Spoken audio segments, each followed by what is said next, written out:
Hi, I'm Mzansi. Hello and welcome to Entertainment News in Mzansi. If you're new to my channel, you know here for the stories. Go ahead, click the subscribe button and of course Mzansi convicted rapist and murderer Thabo Bester was running a multi-million rand scam business while serving a life sentence for R and murder at Mangaung Correctional Center. Now Bester posed as the chairman of 21st Century Media, a scam event and production company which was made to look like a subsidiary of 21st Century Fox. Now, 21st Century Media became the subject of a social media storm in 2018 for promoting a Woman in Media conference with Hollywood A-listers as guest speakers, which turned out to be a scam, of course. Now, Ground Up has pictures and videos footage of the glitzy launch of 21st Century Media in 2018 held at the Hilton Hotel in Sandton. Now, this event was attended by members of Johannesburg High Society, including celebrities Amanda Dupour and Yvonne Chaka Chaka and Wanda Baloyi, just to name a few. Attendees were told that the chairman of the company, Tom Motsepe, yikes, would video call in from New York, but unbeknown to the audience, the man appearing on the big screen was actually convicted rapist and murderer Thabo Bester, speaking from prison.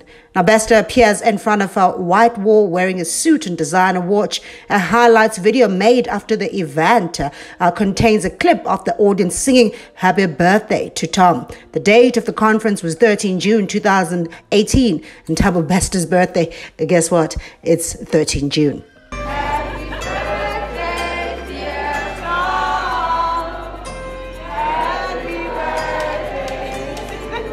We hope you're not crying.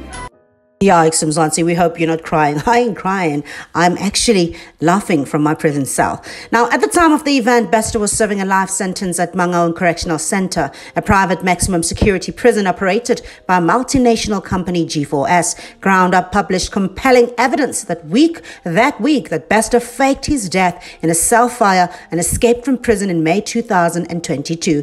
There was also indications that he has been running a new business with celebrity doctor Nandipa Grootman. Tom Motsepe, who's that? Now, Thabo Bester has used aliases from here to Timbuktu, Mzansi, throughout his criminal career. Now, while running 21st Century Media, he was known as Tom Motsepe and claimed to be related to businessman Petrus Motsepe. Ground Up spoke to several former employees of 21st Century Media. They said that Tom was hands-on in the company's operations and would send money whenever it was needed. Now, everyone was acting under direct instructions from Tom. According to former employees, he was able to persuade people to quit their jobs and established media houses to join the company. He had researched the industry very well, and senior members of the media knew about him, one former employee told the investigating journalist. Now, recruits of 21st Century Media were led to believe that they would be working with an industry-leading company. Tom introduced himself to them as an executive of 21st Century Fox and Sky Digital. A Twitter account for Tom Motsepe contains photos of Bester's face edited onto other people's bodies. In one picture, his face is edited onto American actor Michael B. Jordan's body, Mzansi. Imagine. Now, an archived copy of TomMotsepe.com shows Bester wearing the same outfit he wore on the night of the company's launch. The website contains several blog posts on business management. Now, Bester had invented an extensive backstory for Tom Mzansi. You know, I have watched Netflix's Twitter Swindler. He's got nothing on this one. Now, he invented a board of directors document for another of his companies. 21st Century Group includes a profile that describes Tom as a South African investment strategist magnate, a progressive and innovative businessman, and a thought leader with sound knowledge of how to operate a global brand. Now, Tom, the profile claims, holds a bachelor's degree in business administration and management from the University of Cape Town and a bachelor's degree in investment and securities from Harvard University. The profile lists several companies started by this Tom, including the world's largest promotions company, which he started at age of 21, well, supposedly. It also says that he specializes in mining, investment, and media.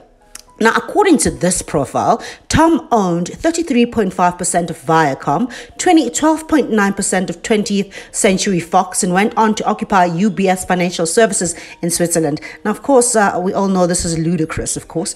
Now, 21st Century Media, Pty Ltd, was registered as a company with Companies and Intellectual Property Commissions in 2018. The sole director was Phumudzo Tenga. Tenga was also the sole director of 11 other registered companies with names similar to well-known international companies. Now, all of them, including 21st Century Media, have since been deregistered.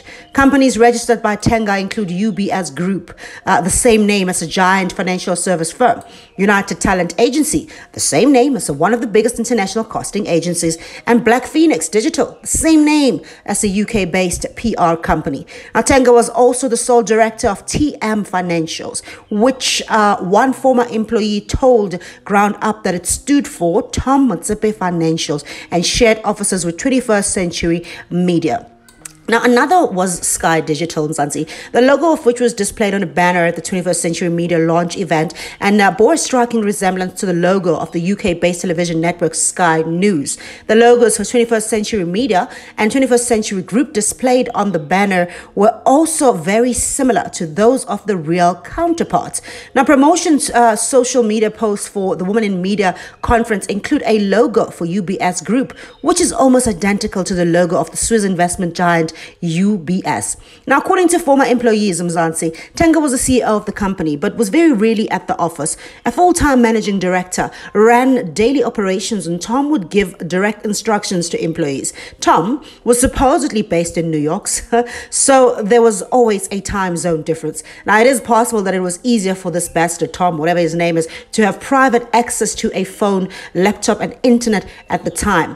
Now, the company had luxurious offices in Sandton and more than 30 employees. Employees were apparently given brand new laptops. One former employee told the publication that there did not seem to be any real strategy or business plan. Money would always be available. Several television productions were supposedly being worked on, but they were never filmed. The company even held auditions for the shows, which were attended by several famous South African actors. The former employees told this investigators. Now, let's talk about the Women in Media scam. Now, 21st Century made headlines in 2018, right? After advertising a Women in Media conference, which turned out to be, of course, a scam. Tickets were sold for $1,250 each, and Hollywood A-listers such as Halle Berry and Taraji P. Henson were advertised as guest speakers. But when Berry and Henson publicly distanced themselves from the event, a media outcry followed at the event as the event was cancelled. Now, of course, the Women in Media saga was the beginning of the end of the 21st Century Media, former employees told the publications. Now, they had lost all credibility as a company and were even faced with legal action by the real 21st Century Fox. South African media personality Bonang Matheba was set to host the Women in Media event, but backed out after it emerged that Halle Berry and Taraji P. Henson would not be participating.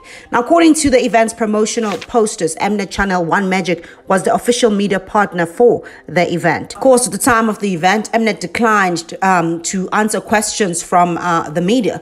The promotional posters also contained links to addresses in London and New York. The New York address appears to have been that of the real 21st Century Fox.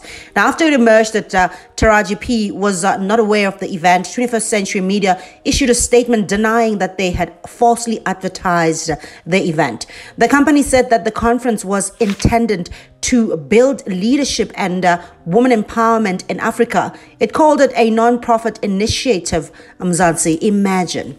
And this was apparently funded by 21st Century Group as a means of giving back to women in Africa. Now, in a subsequent statement, the company expressed disappointment with Halle Berry and Taraji P. Henson for withdrawing from the event that never even existed, and said that legal action was being taken against the agencies through whom they had booked the guest speakers. The company said the event would go ahead, but would be by invitation only. Now, former employees told Ground Up that they were under the impression that the event was actually real. They were told that contracts were being signed with guest speakers and deposits were paid for local celebrities and venue hire. Ground Up understands that the event never took place. Former employees told them that soon after the media storm, rumors started circulating in the office that 21st Century Media was going to shut down. But even after the debacle, the company apparently signed a lease, Mzansi, for an additional floor of office space in Sandton, which stood empty for about 6 months.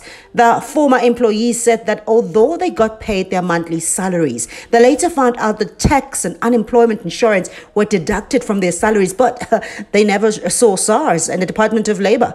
Now, the former employees who spoke to Ground Up said that they all had moments where they became very suspicious about who this Tom really is, but they never really gave it much thought, or maybe they turned a blind eye. It was only years after pouncing the reports on Bester's escape that they joined the dots together, and it was like 1 plus 1 is 2. They ruined so many lives, Mzansi, said one employee who quit her job to join the company. Almost 4 years after the woman in media debacle, she has not been able to find another job because, of course, she has no references. She was working for a fake company. Now, who is this Phumudzo Tenga?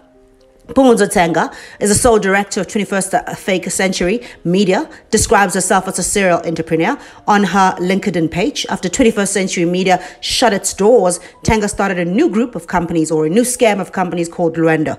At first, Luenda offered media services, but it now focuses on minerals and resources.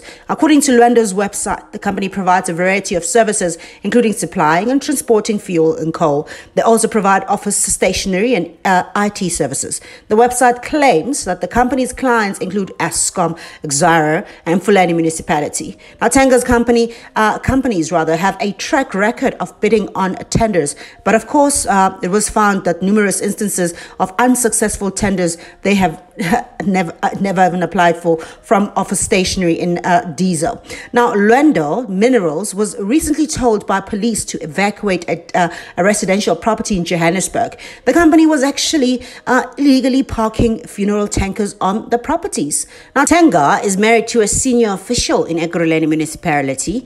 He is a director of one of her companies, Love Birds Transport, and was a director of Luenda Foods. I mean, at this point, Mzansi, we don't even know if the marriage was not a scam. When Tenga was asked to comment via email, she first responded that she believed she had been scammed and arranged to meet via video call. Now, shortly before the scheduled meeting, she emailed to say that legal advice advised her not to attend the meeting. Now, she was given another opportunity to respond to questions but received no response. Now, how could a convicted rapist and murderer run businesses from prison, Mzansi, and, dupe so many people, including celebrities? Now, according to the Correctional Services Act, sentenced offenders are not allowed to work or conduct businesses on their own account. But illicit businesses run from prison are not uncommon in South Africa. The illicit trade of cell phones and drugs, often aided by prison officials, is a known problem. Now, nonetheless, it is troubling that an inmate serving a life sentence from a maximum security prison and the second largest private prison in the world was able to run such an elaborate business from behind bars. It is outstanding that a convicted violent sex offender should have free access to the internet. It is also very weird that he had access to a suit. Now, inmates at Mangaung Correctional Center spoke to Ground Up on unlawfully traded cell phones, and they said that it would have been relatively very easy for Bester to obtain a cell phone. Laptops were allowed in the prison for inmates who were studying. Ground Up also previously reported that according to Makudumana Nandi, Bester was studying through Damelin. But for Bester to run this type of business, Mzansi, and to escape from prison later, he would have had to have support of officials working inside the prison. Now, spoken on the phone to Stephen Page and Gert Bielefeld, head of HR and audit respectively at Mangaung Correctional Center, both actually denied to comment. And Bielefeld said that a lawyer is being consulted on exactly how to answer the questions on the matter, as if they have something to hide, right? Now, at the time of, taking this news to the media, G4S Communications had not responded to any queries. In response to the questions, Department of Correctional Services spokesperson Singabakho Nxumalo told Ground Up that the investigation is ongoing and they are therefore unable to extract particular elements at the particular stage. Once again, they are appealing that they are being allowed to, or they would rather appeal to be allowed to conclude the investigation and provide a conclusive report. Mzansi, after a whole 2 years, they haven't provided a conclusive report. We have been taken for a ride. Now, Brigadier Motsansi Makela of the South African Police Service again told Ground Up that the investigation had reached a very critical stage and that it won't be in the interest of justice to give any comment now as advised by the investigation team. Magudumana's lawyer appears to have stopped responding to questions from the media. And of course, Mzansi, we all know why. Like, how the hell does this, Department of Justice expect to say, sorry, we need privacy so that we can conclude this matter? I mean, they've had 2 years to conclude this matter and they're still saying they're concluding it? Yikes, Mzansi, we are living in a banana republic. Do leave your thoughts, Mzansi, in the comments section. You know I love to hear from you. But for now, I will bring you the updates hot, just the way you like it.